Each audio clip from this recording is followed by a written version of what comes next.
welcome to our February 2021 meeting.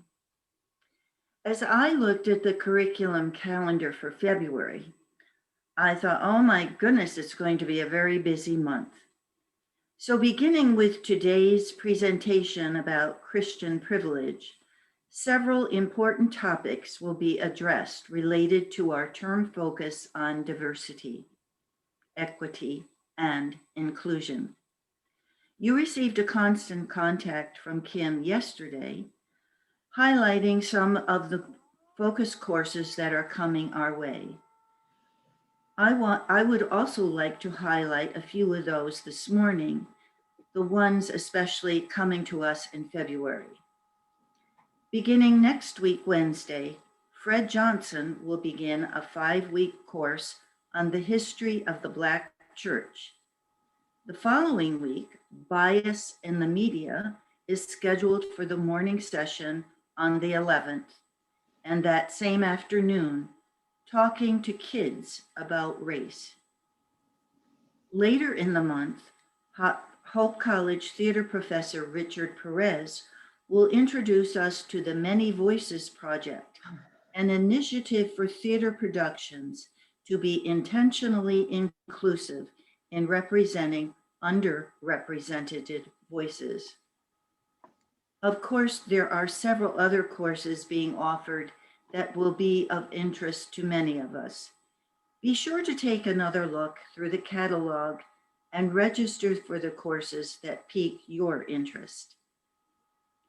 On the lighter side, you've also received an invitation from the Special Events Committee to sign up for the February game night on Tuesday, February 16 at 7 o'clock. Get ready to join in some fun playing a game that will feature February holiday trivia. You just might want to brush up on some facts about all of the special days that are part of this short winter month. The deadline for registering is February 10th. The Service Committee has also sent out a request for volunteers to help with text preparation, which will be done through the Community Action House. We hope that those of you who have expertise in this area will be able to help in this effort. Please see the February newsletter for information or contact Mara Reynolds, the Service Committee Chairperson. Also in the February newsletter, there was information regarding this year's publication of the HASP Review. We hope that several of you have been writing, painting, or drawing pieces that you will consider contributing to this annual publication. Once again, please refer to the February newsletter for additional information regarding submissions and deadlines. Finally, the COVID-19 subcommittee is pleased to hear that many of our members have received vaccinations and that others are registered to receive theirs, hopefully very soon. It does appear that during the last 2 to 3 weeks, more of our age group have been able to secure appointments and be vaccinated. This is certainly good news as we move forward in our quest to overcome this pandemic. We hope that soon our committee will be able to make recommendations regarding when HASP might be able to once again have at least some in-person contacts. All our decisions will be based on Hope College's protocols, the county and state health department and CDC's recommendations. We have come a long way. Now let's continue to be strong, patient, and use good judgment as we travel through what we hope will be some of the last months of this difficult time for not only those of us who live here in Michigan, but our fellow citizens of the world. Thank you. And now Carla Verskura, Chairperson of Membership, will introduce today's guests and new members. Thank you, Barb. It's wonderful to spend this time with so many HASP members I'm guessing there are at least 200 of us right now. So welcome. We'd also like to welcome 3 guests. So join me as we welcome Glennis and Michael Grinstaff and Wes Keel. We're so happy that you chose to spend this Tuesday morning with us. It's also my privilege to welcome 2 new members to HASP. Joining us are Mary L. Shannon and Beth Volkema. Mary and Beth, we're so happy that you're with us. Normally we'd have you stand up and we'd clap for you. Today we'll do it the Zoom way and clap from afar. And hopefully the day will come when we can meet you soon, and also you can share your gifts and talents with the rest of the membership. Welcome, everyone. Thank you, Carla, and welcome to our new members and to our guests today. And now David Blatt, member of the monthly program committee, will introduce this morning's program. Good morning. When I first heard our speaker, Christopher Lubbers, present this topic, I was so impressed to be exposed to a fresh connecting of the dots. It reminded me of when, as a kid, I first understood that there were languages other than English, or that you could do arithmetic other than a base 10, or the history can be told from a variety of viewpoints. I think it's exciting for us to have this opportunity in our pursuit of lifelong learning to be challenged to take a step back and to examine our assumptions. Dr. Lubbers was born to missionary parents, moved to this area at age 6, and attended the Holland Christian school system. He went to study at Calvin College and then earned his PhD in philosophy from the University of Florida. He specializes in the areas of the philosophy of language and metaphysics. Please join me in virtually welcoming Dr. Lubbers. Thank you very much. Thank you, David, and thank you to HASP for inviting me. I'm sorry I can't be there in person, but I'm glad to have this opportunity. First, just a bit of background. My background is in philosophy. I teach at Muskegon Community College. It's not in social science, so I don't pretend to be an expert in the concept of privilege or Christian privilege in particular. My hope, however, is that it'll spark some thought and some interest, and that will be enough for you who are interested to do your own research into this topic. I have, of course, read a bit about this topic. I have experience on both sides of the Christian privilege line, so to speak. I grew up Christian to missionary parents, went to Christian schools, and became non-religious after 1 year at Calvin College. So you can understand how awkward that might have been. And at that point is when I suddenly realized just how pervasive Christianity was and a form of Christian dominance was, and what challenges there were in our society for non-Christians. All right, let's begin our slide presentation here. Christian privilege, what is it and how to use it for good? So next slide, please. So here's a brief outline of what I want to talk about today. I just want to introduce the concept of privilege, then talk specifically about Christian privilege in the United States. And then finally, we'll talk a bit about how to reduce privilege and increase equality. Next slide, please. The term privilege actually comes from a scholar named Peggy McIntosh from Wellesley College. In 1988, she wrote a study about this. Next point, please. She was a white female scholar, and she was researching the oppression of women at Wellesley, famous women's college, and started asking, what about the flip side of oppression? In what ways do I benefit from being white, as opposed to in what ways am I oppressed in this society by being a woman? Next point, please. So part of her research has been excerpted as an essay called White Privilege, Unpacking the Invisible Knapsack. In this essay, she discusses all the ways she benefits from being white, and she gives several examples. I'll list a few.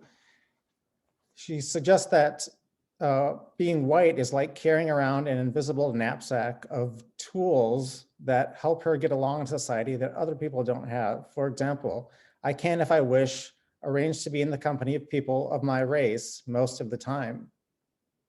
Non-white people don't always have that. I can go shopping alone most of the time, pretty well assured that I will not be followed or harassed, or certainly not because of my race.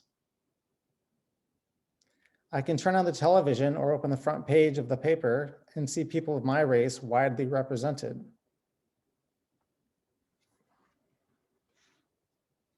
When I'm told about our national heritage or about civilization, I'm shown that people of my color made it what it is. Now remember, this is back in 1988. If you're thinking these things aren't as prevalent anymore, that's a good thing. But things have changed in a positive way. Next slide, please.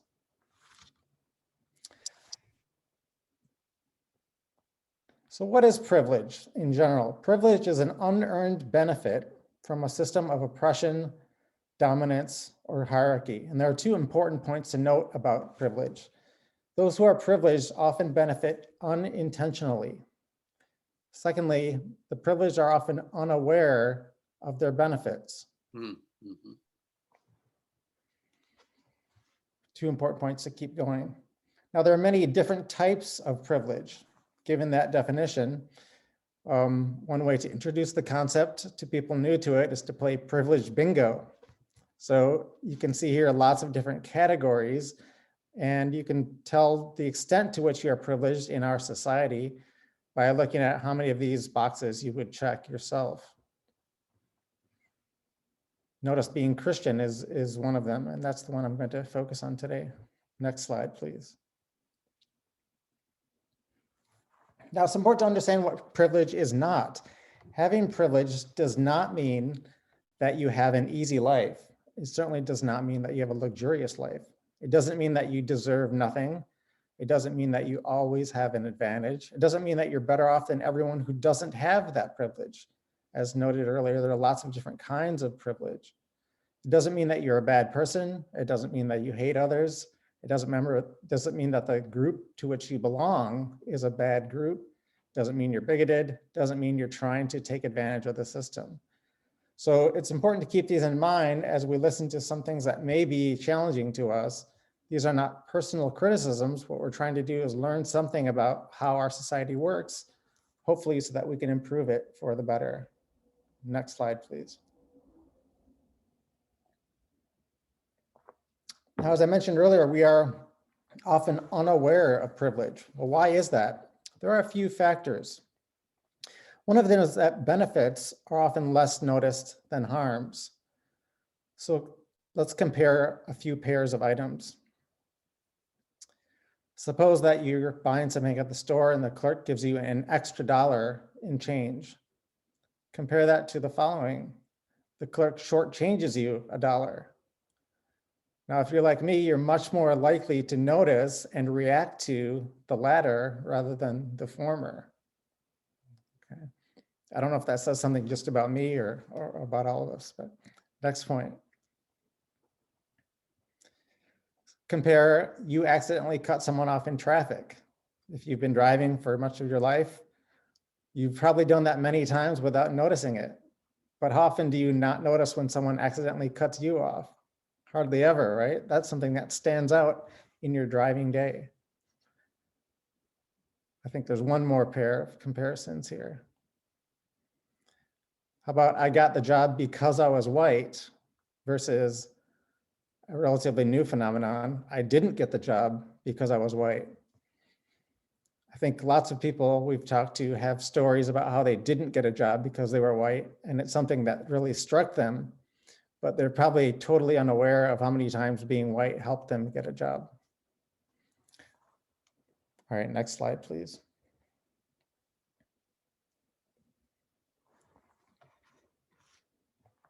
A few more points about why we're unaware. Systemic benefits are often less noticed than personal ones. Consider the famous allegory of the frog asking the fish, "How's the water?" And the fish responds, "What's water?" Right?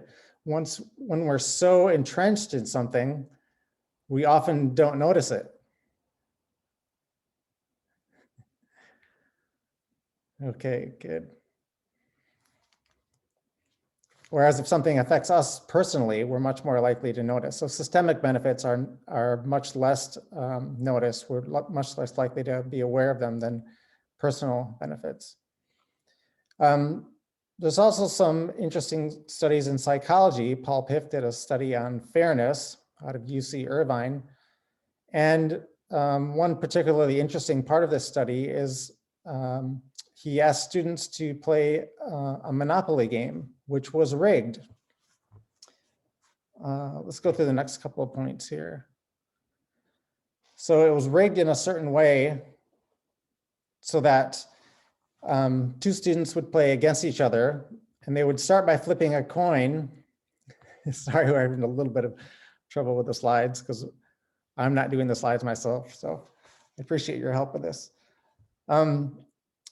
We flip a coin, and that determines between what might be called a rich person and a poor person, or a winner and a loser. The person who guesses right on the coin flip starts with double the money and gets double the reward for passing go, and gets to roll 2 dice instead of 1 die. Okay, so the game is very explicitly rigged from the very beginning. Okay, next point, please. Now, what are the results of that? Well, they noticed a lot of interesting things about how the game played out. A couple of them are that after the game was over, where the person who had the great advantage almost always won, they were asked, why did you win?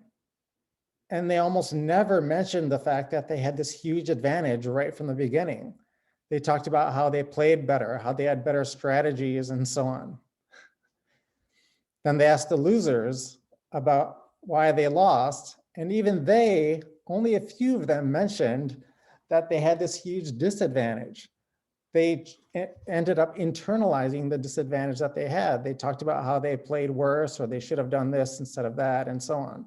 It's almost as if they, by default, they accepted that the conditions were unfair, but didn't use that to explain why they ended up losing. All right, so Paul Piff suggests this tells us a lot about our society, where some people have advantages and are totally unaware of them, and often think that the system itself is fair and that they've gotten what they've gotten because they deserve it. When even in cases where we explicitly know the system is rigged, they don't necessarily recognize that. All right, next slide, please.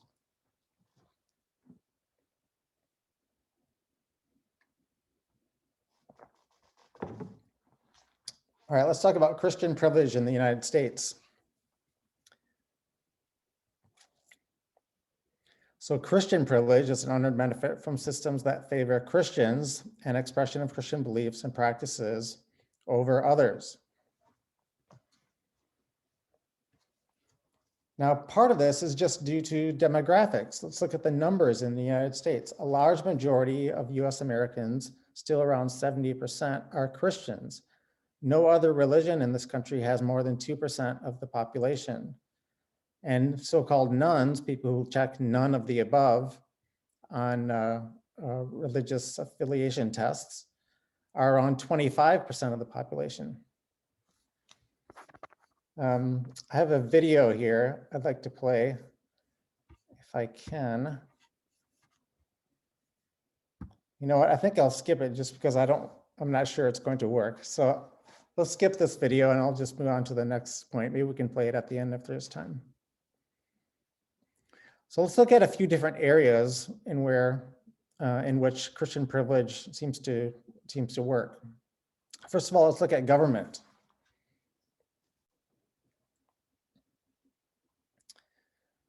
As we know, we have 3 branches of government in the US. Nearly every US president has been Christian. I think last time I gave this talk, I made the joke that the famous exception is Barack Obama, who is Muslim. Of course, a lot of people apparently believed that, but from all the evidence, he was Christian, like almost all of our presidents. A few of the early presidents may have been deist, for example. Christians are also way overrepresented in US Congress, around 90% of Congress. This is from 2017, I believe.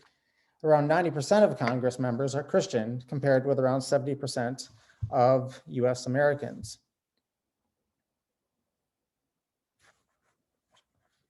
Next point, please. People who identify as nuns are massively underrepresented. Remember, we said they're about 25% of the population in the US, but less than 1% of Congress members are nuns.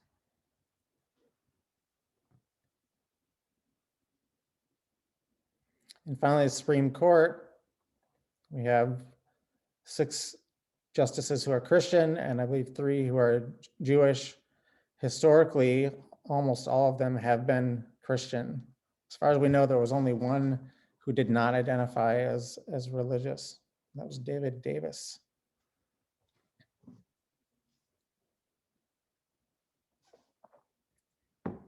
It's also worth noting that there are still several states in which atheists are legally not allowed to hold office. Kind of shocking.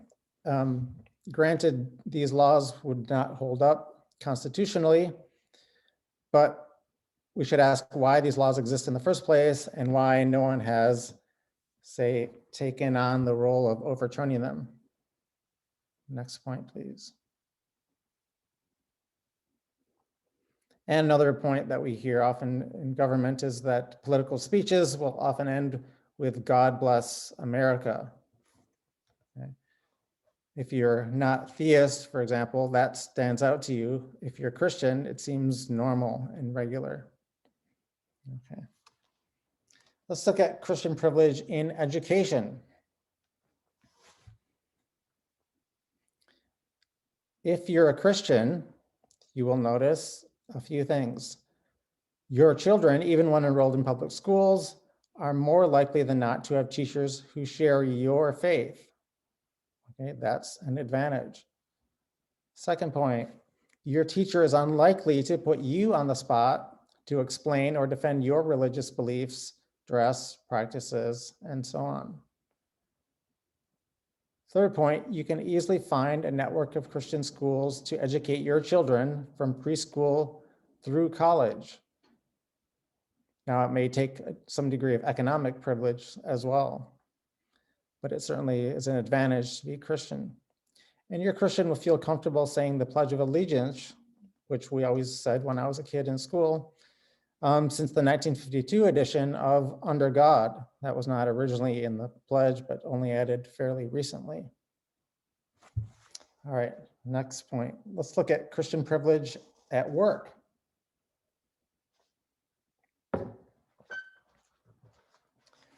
If you're a Christian, there are a few advantages you have at work. You probably have off work your preferred day of worship.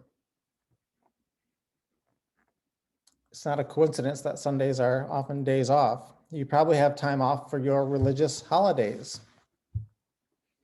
Think about our school breaks, for example. And you never have to explain why you want those days off. Whereas if you belong to a minority religion or some other tradition, you often have the burden of explaining why this is important to you and why you want the day off. Let's look at Christian privilege in worship.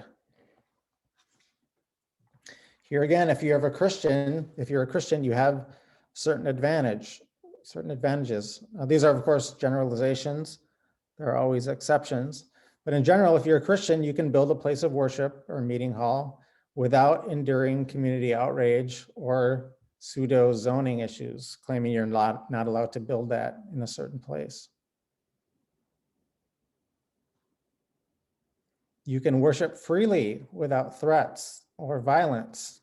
Of course, we know there are some important exceptions here. The Black Christian churches have been targeted throughout our history and even very recently. Fundraising to support your religious institutions, if you're a Christian, will not be misconstrued or investigated as funding something like terrorism. Okay, we know that Many of our Muslim friends have had to deal with this.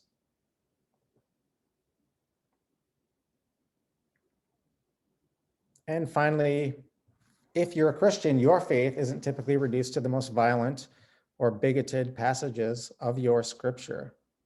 They exist, but they aren't typically highlighted in our society.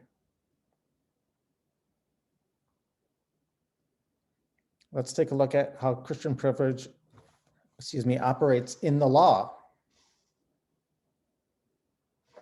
Here again, if you're a Christian, there are certain advantages that you have.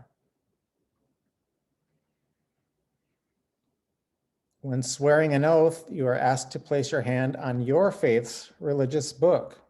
Okay, that is sort of the default. Of course, you have the option to do other things, but you have to sort of make an exception. In court, you're asked to swear to tell the truth, the whole truth, and nothing but the truth. So help me God. Okay, I recently, well, a few years ago, experienced this when challenging a ticket in court. And I was just sort of struck by it. I'd never really thought about that before. But when you're in court challenging a ticket, do you want to start off the proceedings by objecting to the swearing in? No, you immediately feel like you're at a disadvantage by having to say that, which is a right of yours. You should be able to express without that fear that there will be some kind of retribution or that you'll be looked at a certain way. When tried in court, you can assume that a jury of your peers will share your own religious views and not hold your beliefs against you in weighing decisions.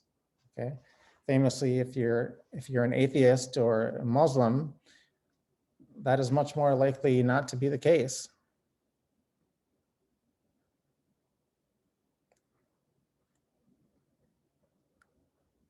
Similarly, in divorce proceedings, the judge won't count your religion or your tradition against you in custody disputes. Okay. That has happened to people of other religions much more often.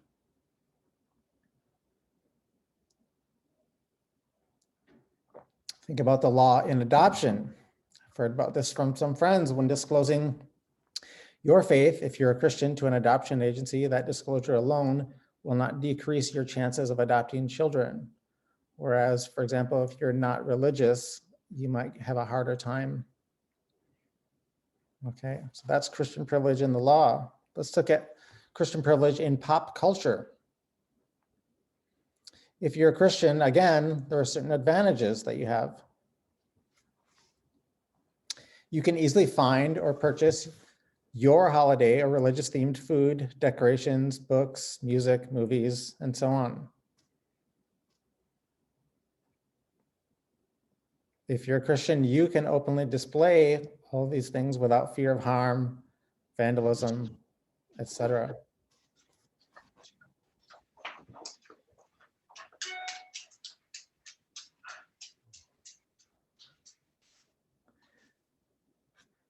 Okay, there's this big debate, or has been, about the so-called war on Christmas.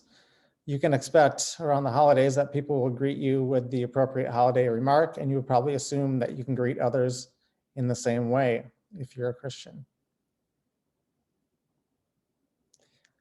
If you're a Christian, you aren't pressured to celebrate holidays of other religions. Okay, think about the pressure that there is on so many people who aren't Christian to celebrate what are religious holidays. It puts you in an awkward position of having to object or explain why you don't want to do that. If you're a Christian, you aren't penalized or looked down on for ignorance about other religious practices, beliefs, holidays, and so on.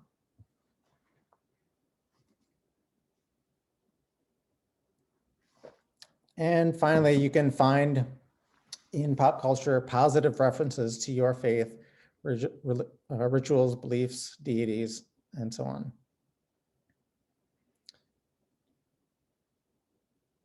Great, now let's take a look at Christian privilege in stereotyping. Again, I'm hoping the examples are making the case. If you're a Christian, there are a bunch of advantages that you are much more likely to have. You can be kind, peaceful, or generous and not be considered an exception to your faith or ideology. Some of us are old enough to know or to remember the expression of being one of the good ones, right? Sort of backhanded compliment. If you're a Christian, you are not lumped in with the worst elements or members of your religion or of your tradition. If you're a Christian, you will not be blamed, threatened, or killed if someone of your religion commits acts of violence. We know from many Muslims in America since 9/11 that they have been subject to threats and violence just as a result of their religion and their association with some of the worst elements of that religion, or extremists. Great. Finally, you can easily dismiss or ignore Christian privilege if you're a Christian in this assumed Christian nation, and smear those working for equality as activists who are waging a war on Christianity. We've all heard that expression before. How are we doing on time?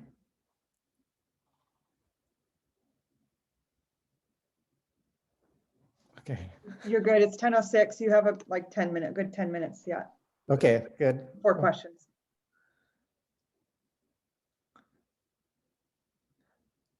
And take a quick look at Christian privilege in public policy. So oppression and marginalization of many peoples has been supported by Christians and justified on the grounds of certain Bible verses. So I suspect we all know the history of the treatment of indigenous peoples in this country, African Americans, women, some other groups of Christians, Jewish people, sexual minorities, Muslims, and the non-religious. If you look at the history of these things, often Bible verses and Christian arguments were used to justify these forms of oppression and hierarchy.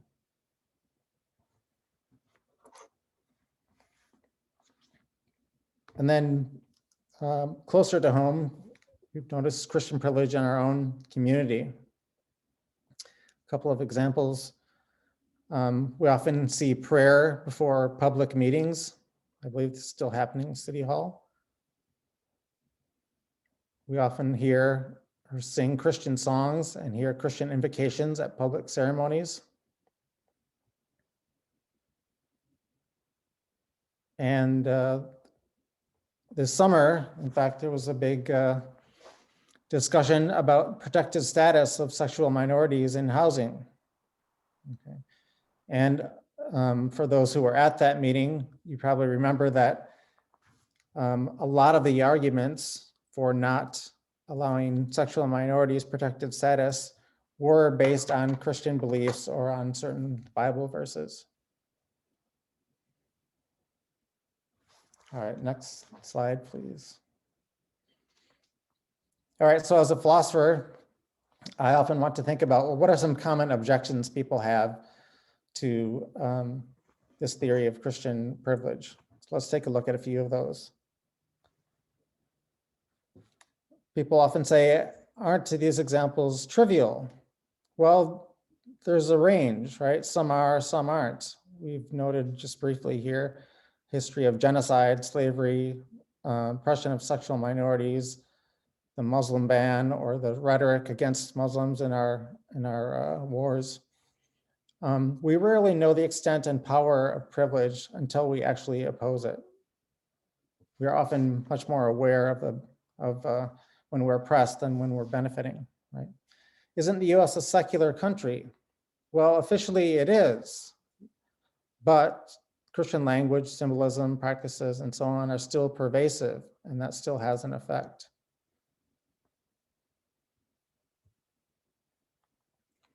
Don't all religions do this? Well, yes, certainly they can with enough power. And certainly in other countries, other religions have more power.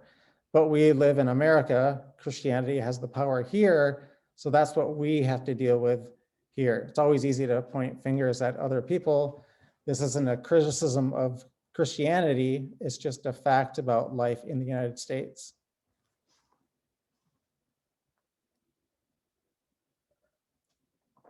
But aren't Christians also oppressed?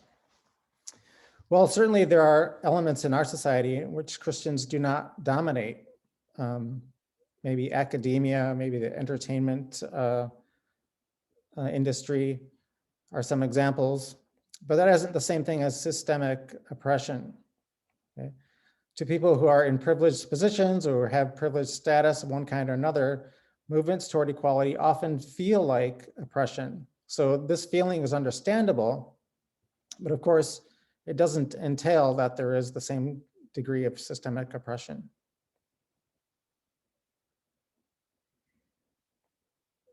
And then the hashtag not all Christians. Aren't only some Christians the problem, you might be thinking. I'm not in that group. Well, perhaps in terms of intentions, but it's important to keep in mind that privilege is not about intentions. It's about systematic or systemic advantages. All Christians do benefit from, in one way or another, to some degree or another, and therefore have a responsibility to counter this privilege, this lack of equality. All right, so this is the final section where we want to talk about how to eliminate or reduce Christian privilege. And here are some examples that I'm just quoting from Paul Kivel. We begin with this notion of a dilemma. This happens in any case of privilege or systemic inequality. The privileged are the most empowered and responsible to eliminate privilege, but often lack the awareness and the motivation. The unprivileged are the most aware and motivated to eliminate privilege, but often lack the power and aren't the ones primarily responsible to do something about it. Okay, so this is an important dilemma to keep in mind when we talk about social injustice. So what can non-Christians do? Well, one thing we can do is help Christians understand and reduce their privilege by giving talks like this, for example. What can Christians do? Let's take a look at several examples.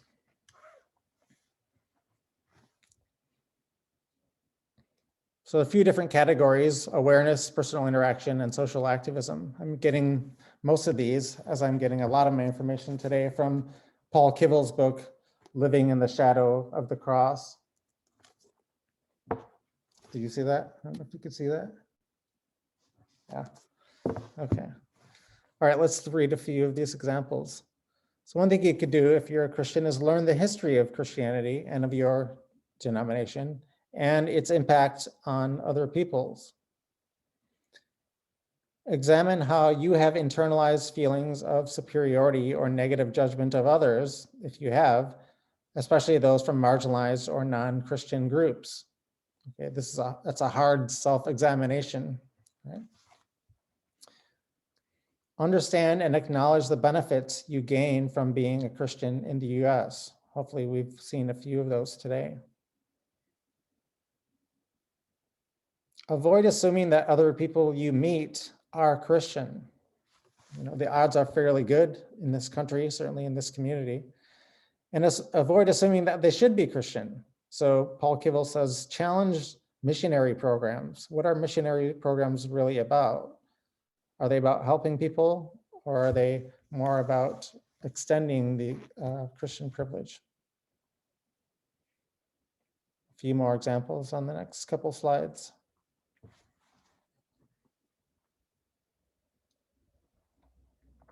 Another thing Christians can do is use your privilege to support the struggles of non-Christian peoples throughout the world for land, autonomy, reparations, and justice. Organize. Organize seems to be the solution to so many of our social problems. Organize to change organizational and institutional policies that perpetuate Christian hegemony or privilege. Respect other people's sacred places, rituals, sacred objects, and culture. Don't assume you can appropriate them. Okay. Work for religious pluralism rather than Christian privilege. Support the separation of church and state. Analyze public policy through the lens of Christian hegemony or privilege. And I think there's one more slide of examples here.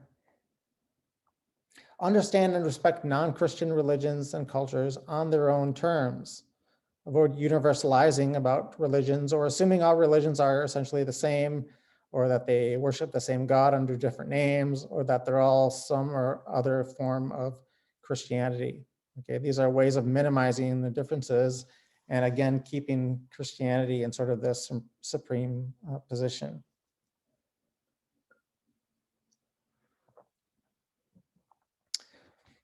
One tendency we have is to excuse the hurtful behavior or policies because of the good intentions of their perpetrators. So we want to avoid doing that. Work with others to respectfully hold people accountable for their behavior and for the ways that we benefit from whatever privilege we happen to have.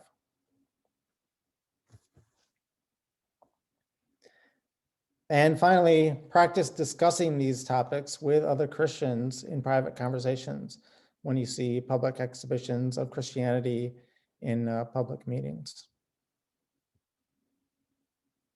And I think the final slide is just a list of some of the resources I've used and that I would recommend for other people to read more about this topic.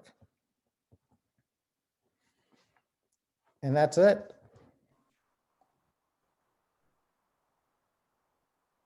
Thank you so much, Chris. I mean, this is very provocative in the good sense, I think, about just thinking about assumptions that we tend to just live blindly about. Let me share a few comments and questions in a minute. Thank you, Chris. Let's see, we have our comment that it would be helpful to give the definition used for quote Christian conviction question mark name only political advantage thanks. I'm not totally sure what that means, Chris. I don't know if you interpret that a particular way. Yeah, well, I guess from my study of Christianity, I would say that Christianity is not monolithic. I don't think it ever has been monolithic. So it's not as if there's one clear and agreed upon definition of Christianity. Certainly it's a vague term like many other sorts of vague terms, but I think these examples help to show us the extent to which you might be in the privileged group or not. Very good. This question, I missed the slide, so I'm not sure what Joan is referring to here, but it says, is PA included in the quote, atheist cannot hold office? There was PA question mark on the slide. Yes, well, the laws are different in every state. I'm trying to remember. I don't think atheists were forbidden from holding office, but there was something like, there was some advantage to being religious. I just offhand don't remember the details about that, but the law in Pennsylvania was a little bit different. Right. Oh, in Pennsylvania, that's what it is. Okay. Yeah. Question from Gary. In certain, quote, liberal communities, large churches or mega churches are restricted by county government, although secular venues of similar size are not. Example, Fairfax County, Virginia. So I guess that's just a comment.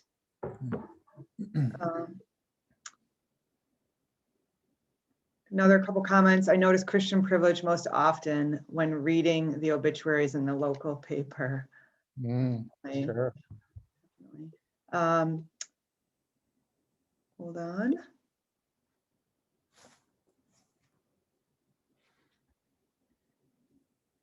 Comment in regards to talking about sexual minority, just that a more inclusive term would be gender identity as opposed to sexual minority. Interesting comment.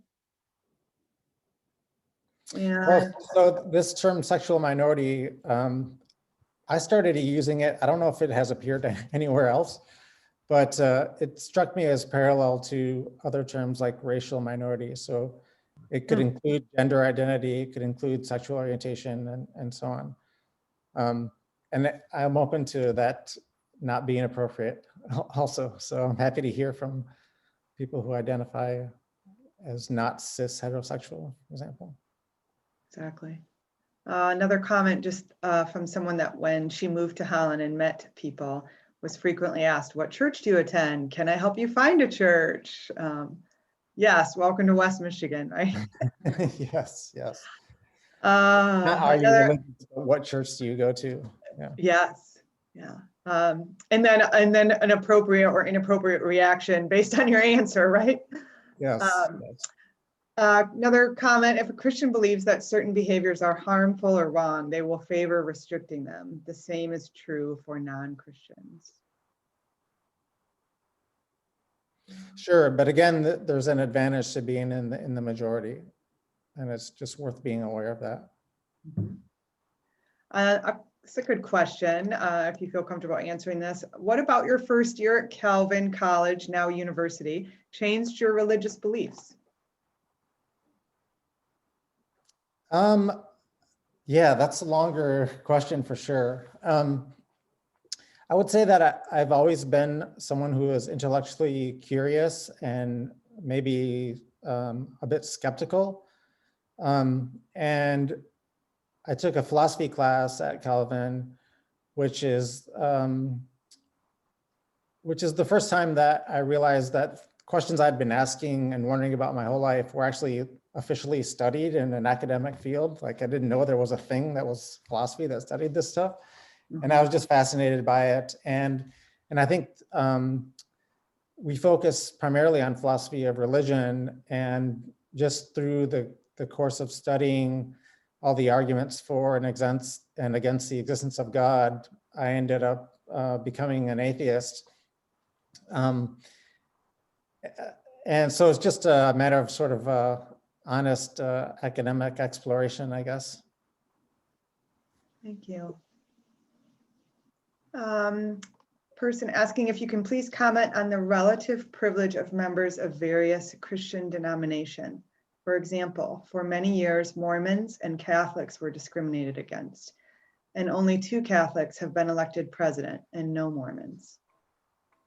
Yes, although Catholics are now, I believe, overrepresented in the Supreme Court. But certainly, as I mentioned earlier, Christianity is not monolithic, and certain Christian groups have had advantages at different times and in different cultures. And people with advantages often oppress other people, often without realizing it. So yeah, I don't mean to suggest that all Christians are equally privileged or have always been equally privileged in this culture. Great. Still scrolling here. Yeah, someone making a comment that because she has a Dutch last name, people were surprised when she answered the question about what church, that it was St. Francis. So Okay. sort of the assumption, if you're Dutch, then you're Christian. Yes, yes, yes. Another comment from Ginger that she lived for 2 years in a Muslim country and agrees that we have so many assumptions about other religions. And she has had difficulty explaining how honorable and caring Muslims typically are. She was the white woman in a brown world, but it was a valuable experience. Yes, I think that's one of the things that changes your mind, more quickly than reading any number of books. It's just having those experiences of being in the minority. Mm-hmm. I was, as I mentioned, my parents were, I believe I mentioned this, my parents were missionaries in Mexico. And so I was the only white kid at my school when I was in Mexico. And of course, it's not the same thing as, say, being the only Black kid in a white school in the US, because there isn't that same oppression of white people in Mexico, right? There was probably still some advantage, but just being in the minority was something that was eye-opening. And I was also the only non-Catholic. My mom tells me a story that I came home from school and our teacher had been explaining the difference between left hand and right hand. And she said, your right hand is the hand you pray with. And, Wow. I was thinking, well, which hand am I praying with when I do this, as opposed Oh, to. Wow. I'm scrolling back here. I did miss one comment. I don't know if you'd like to speak to this or not. I think the speaker might be sometimes confusing Christian privilege, in quotes, with high standards of human character, often seen in Christians who therefore find success.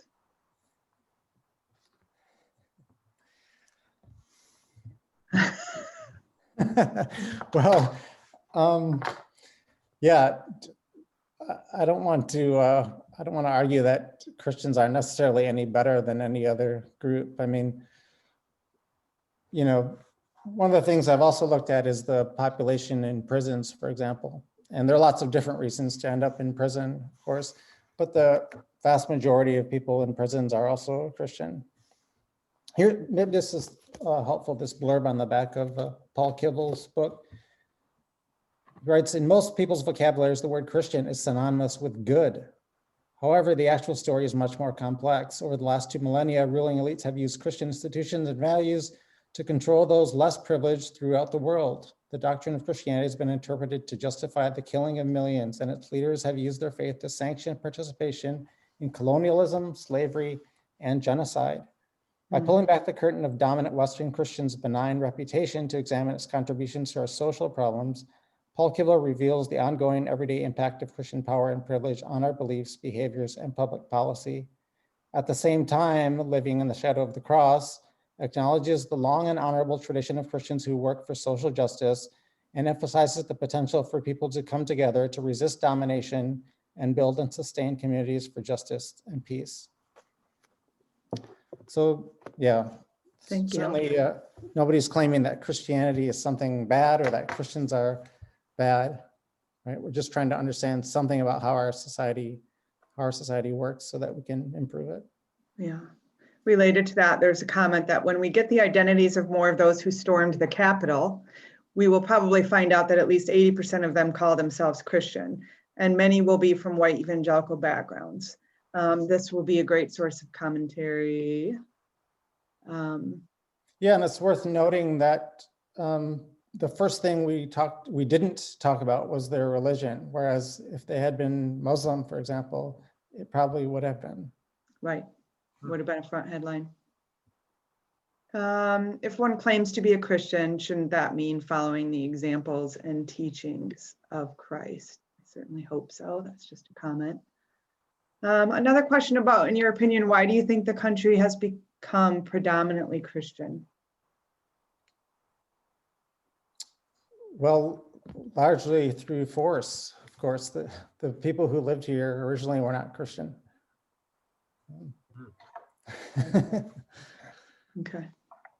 Yeah, related to that, someone just typed in that the statistic 70% of the USA is Christian. What was the date of that statistic? Her father was a Christian, but back in the 1940s, he was fired from his job because he would not work on Sunday. That makes me think he was not privileged, like at that time. Yeah, it could be. Again, I think you're going to find lots of exceptions. That's just the nature of social science. Yeah. A comment here, it's a brave stance to come out publicly as an atheist. There are lots of gods out there. I would probably agree that these gods do not exist, but have you found ways of relating to theists? Please give examples of good and bad relations. Thank you. Well, I mean, it's pretty hard to avoid theists. I mean, almost everybody in my family is a theist and a Christian. Most of my friends are Christians. One of my closest friends, my neighbor just down the road here, is Brian Burkhoff. You maybe know him, he ran for Congress recently. So yeah, and I've done a lot of volunteer work and support for lots of Christian organizations, including churches. So yeah. This is a great question. And I have a daughter who was in Indonesia last year and came home with some of these questions because she was living with missionaries there and had some struggles with the way that they delivered some of their work. So this question is related to that. What do you suggest for those within a Christian framework who believe as central to witness or evangelize others about their faith? Inherent in that is the assumption that others need to convert or change their belief system. Yeah, here, I mean, it's a complicated issue. But I guess I would say apply the golden rule, you know? Mhm. How would you feel if people were coming to your door regularly trying to convert you to a different religion? Yeah. Exactly. Ooh, okay, hold on. There's lots of stuff coming in here. um,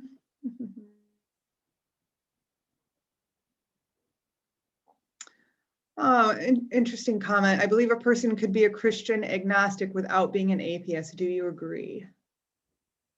Yes, I think there have been Christian atheists. I think there have been Christian agnostics. Like I mentioned before, I think there are lots of different ways to be a Christian, and a lot of sort of progressive Christians now focus less on the metaphysical beliefs about the existence of God or a soul or an afterlife, and more on the moral practices of following Jesus's example. Thank you. Can you comment on how prosperity is used by some Christians to justify their dominant position? Sure. And yeah, so there's this so-called prosperity gospel, according to which God wants us to be rich, and being rich and healthy is a sign of God's blessing. Certainly, there's biblical precedent for that. There are a lot of passages in the Bible that suggest that, but there are, of course, also lots of passages in the Bible that condemn the rich and condemn their injustice, their oppression of the poor, and so on. So, yeah, there's some complexity to that. No kidding. All right, I will ask this question because it's here, but I'm also fine if we don't want to get into this. I'll let you decide. Would you comment on the role of abortion in politics today?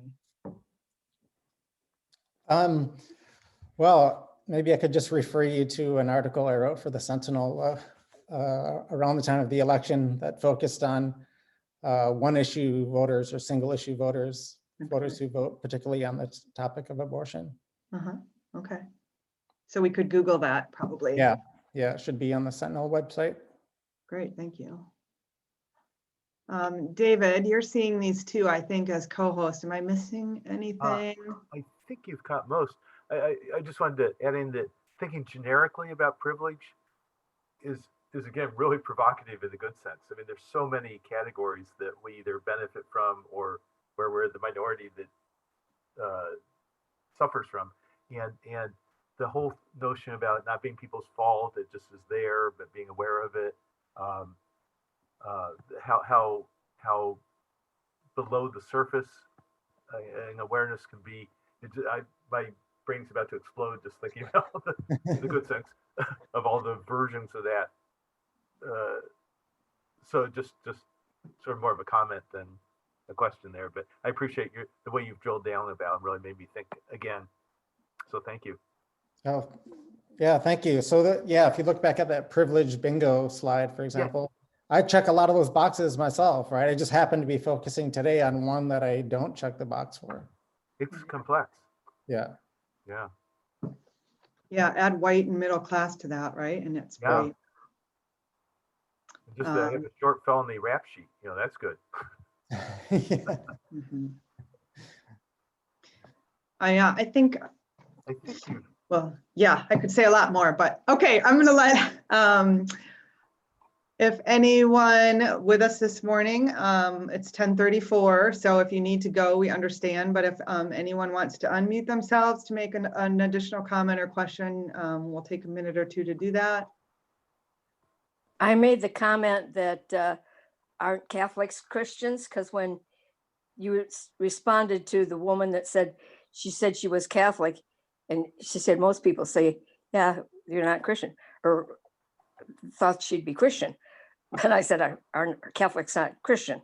And my next comment after that was that everyone should approach people as Christ approached the Samaritan, with open arms. Thanks. Yeah, I actually grew up in a tradition. I remember in catechism class talking about why Catholics were not Christians. I- Wow. Yep, So there's plenty of infighting within Christianity, right? yes, Who's who and who? Yeah, yes, right. yes. Very good. Yeah, this just gives us so much to think about. I'm really grateful for you sharing this with us and being with us today. Well, Does thank you anybody so much. else- If you want to share my email and people want to email me follow-up questions, I'm happy to try to respond to those as well. Thanks, Chris. It's awesome. I Good, grew up thank you, in Chris. a Lutheran tradition where I wasn't allowed to be a Girl Scout because in the Girl Scout pledge, you said God.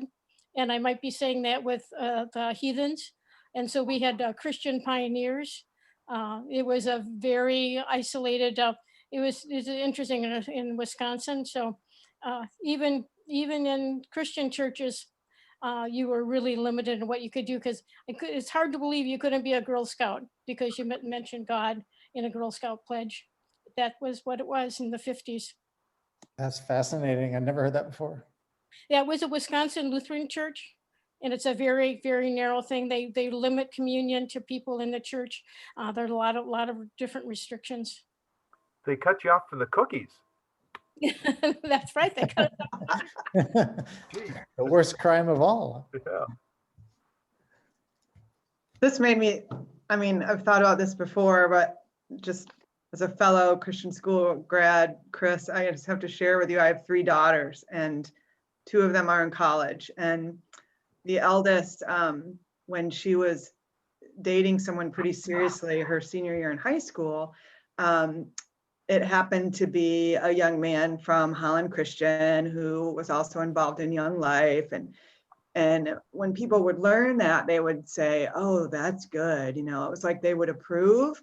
And then my other daughter was dating, and my kids went to Holland Public, was dating a Holland Public boy. And there was sort of this, and I just want to tell you that our experience with the Holland Christian boy was far worse than the other.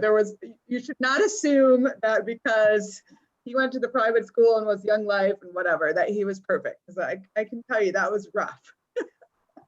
Well, I can remember as a kid thinking that, you know, those of us who went to the Christian school were Christians and most of the other people in the area were not. Like, Right. Shockingly naive. Yes, yes, I agree. So this is Deborah, and I'll say something. I raised my children in the Unitarian Universalist tradition. And my kids were frequently told by others that that wasn't a church and it was connected to Satan in some way.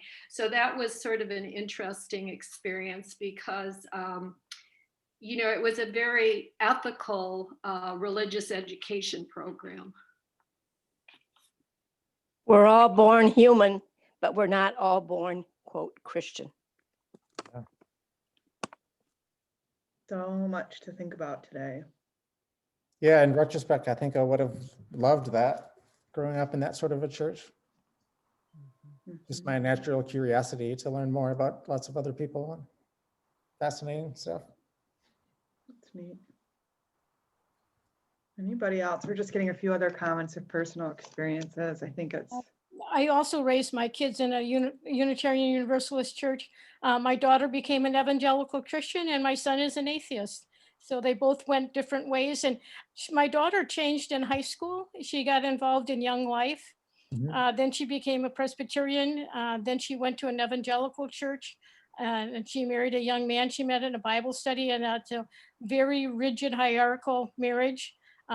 She had a very liberal mother and a very independent woman, and it's very interesting, but I accept her for who she is, and you can't always determine what your children's life is going to be like. So very different from both of my kids with the same religious education, and they learned about Hinduism, Judaism, Muslim, the whole gamut. It was really interesting. They visited a lot of different churches in our community.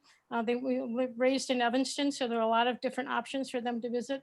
But anyway, so it's interesting, and everyone has choice, and we have to respect. I think respect is probably the thing we have to learn to live with. They all find different needs in their life and respect what they believe in. Thanks, Sue. Of course, she doesn't think I'm a Christian, so Right. I'm not agnostic, so that's okay too. When I was 19 in college and I took a course on the universe, and I thought, you know, no church can capture God because the universe is God and it's too big for just one church. When I first came to this area, I heard this story and it just always stuck with me. I was told that the elder, Mr. Podnos of the scrap business, was cutting his lawn one day, and his next door neighbor said to him that we don't cut the lawn on our Sabbath. Yes. And he thought about it for a while, and he says, "I'll tell you what," he said, "I won't cut my lawn on your Sabbath if you don't cut your lawn on my Sabbath." Yes. It's interesting, just like the term Sabbath. I mean, it literally means that Saturday, right? But it has kind of been co-opted in Christianity to refer now to Sunday. Mhm. Thank you. All right, I'm gonna say thank you again. I'm gonna stop Good, thank you.